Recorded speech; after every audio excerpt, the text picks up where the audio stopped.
as we look to the next segment, which is going to be Planet Fitness, this is what they did. The science. The science of advertising. And I love this execution. Love. This is an amazing playbook. But the research from Planet Fitness links to their positioning. So gyms, there's lots of them. They all do really similar type of, well, there's gym equipment there. I want to get healthy. I want to get fit. Planet Fitness was different. They go, that is the cluttered market. That is where everyone is running. Where is the opportunity? We want to talk to the 80% of consumers that don't have gym memberships. We want to talk to the 80% that have a genuine fear about going to a gym and either feeling really self-conscious about their body or feeling apprehensive that I don't know how to use the equipment. And this is the anxiety that a lot of people have when going to gym or from even thinking about joining a gym. That is the opportunity they saw. And this is how they brought it to life in the US. So, what do you do for a living? I lift things up and put them down. Excuse me? I lift things up and put them down. Okay, here's the strength circuit. I lift things up and put them down.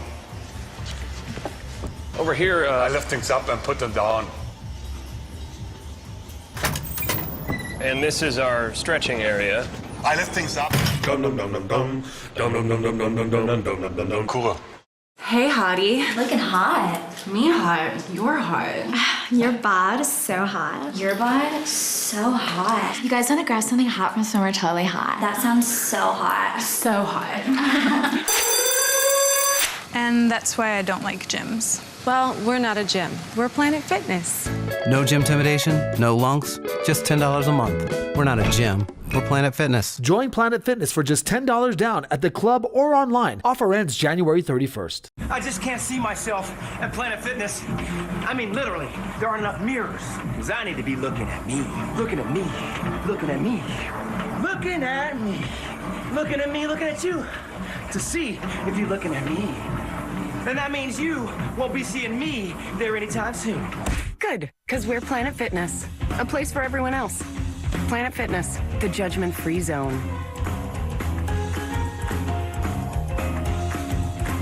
Look, I love these for so many different reasons. Casey, I know you don't have the American background and you probably haven't seen these, but like, talk to me about, as a creative director, what do you see in these assets? I love these because everyone else, there's a couple of things I love about it. As you know, John, I love block bold colors, right? Because they stand out more. The playing in on those retro colors really brings us back.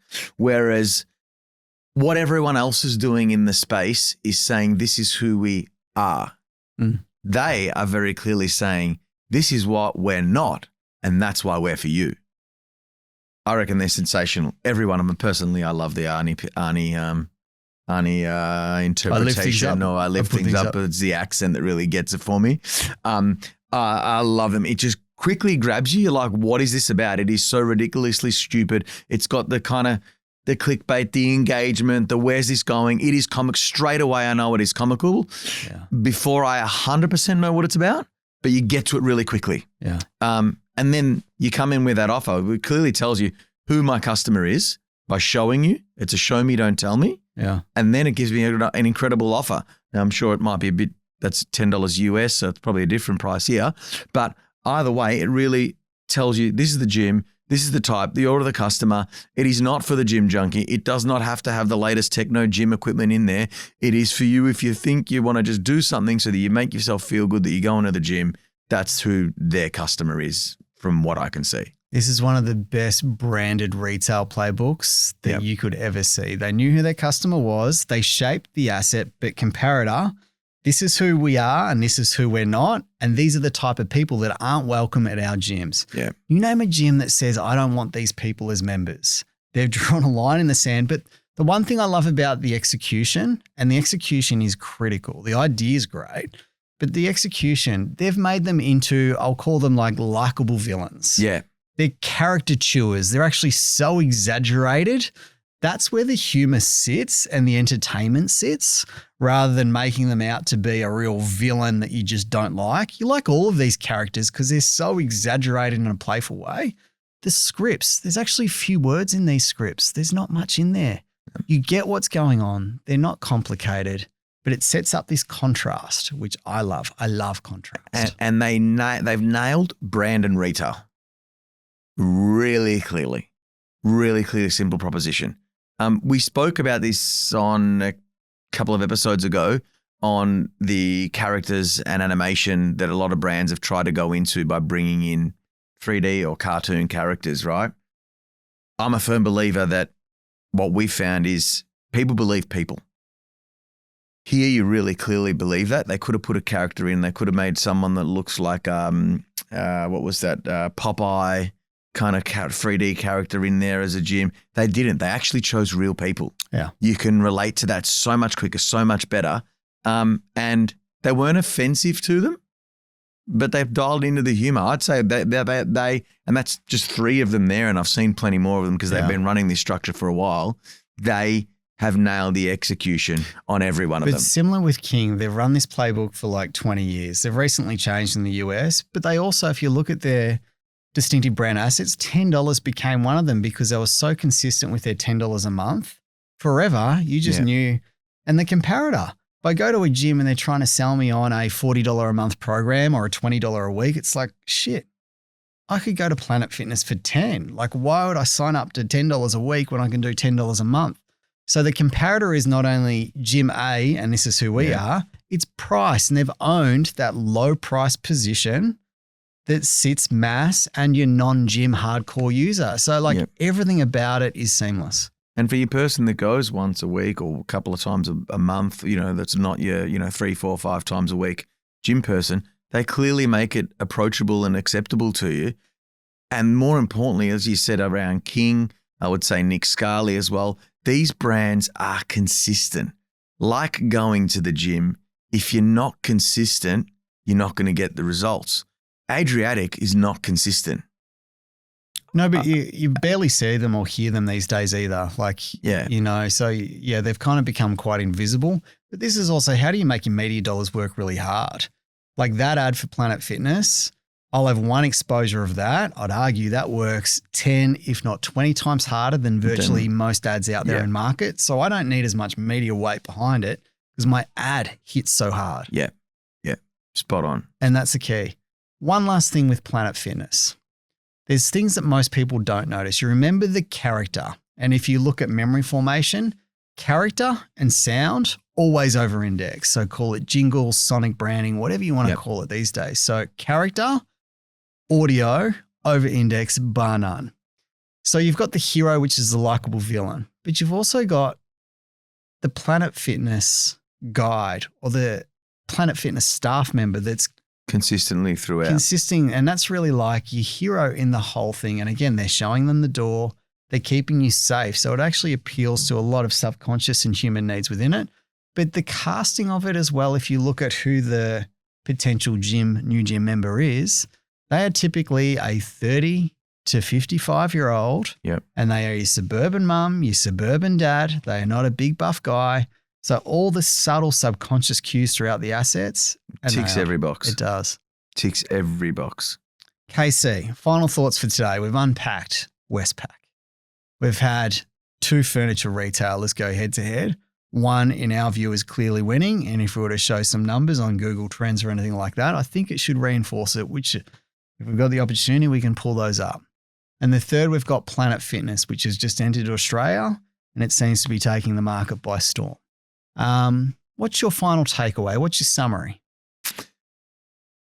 My summary on all of these is consistency is key in all the messaging. It's not about the biggest budget.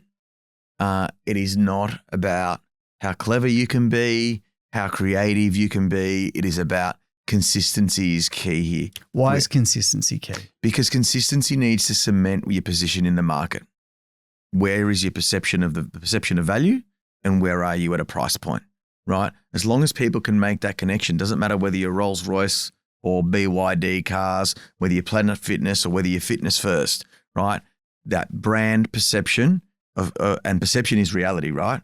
Where the brand is perceived, where it sits, and then where it sits as a price point, right? And again, we're in a fairly tough market at the moment, right? You get those 2 right, you've got your customer. Doesn't matter where, in which vertical, where they sit, and in what demographic they sit. They clearly know who I am, who my customer is, and that's the most important bit. And do it consistently. Don't chop and change. It is. And I think there's 3 for me. One, if you're in retail and you're going to discount, which unfortunately that is what retail has been conditioned for.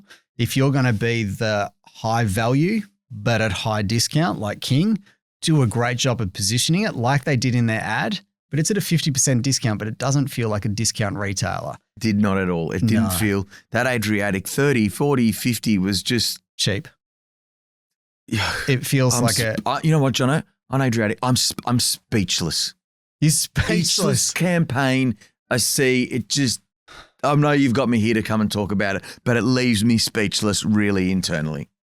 It seems like it hurts your soul. As an Italian, you're saying an Italian name. It's because I'm Italian. It's an Italian You've just brand. come back from holidays. I've just come back from Italy, and you look at it and you go, and it was interesting that you brought this up as the first topic there's a campaign to talk about today being Adriatic off the back of it, because I did give them a lot of thought, and I just thought they're just leaving money on the table.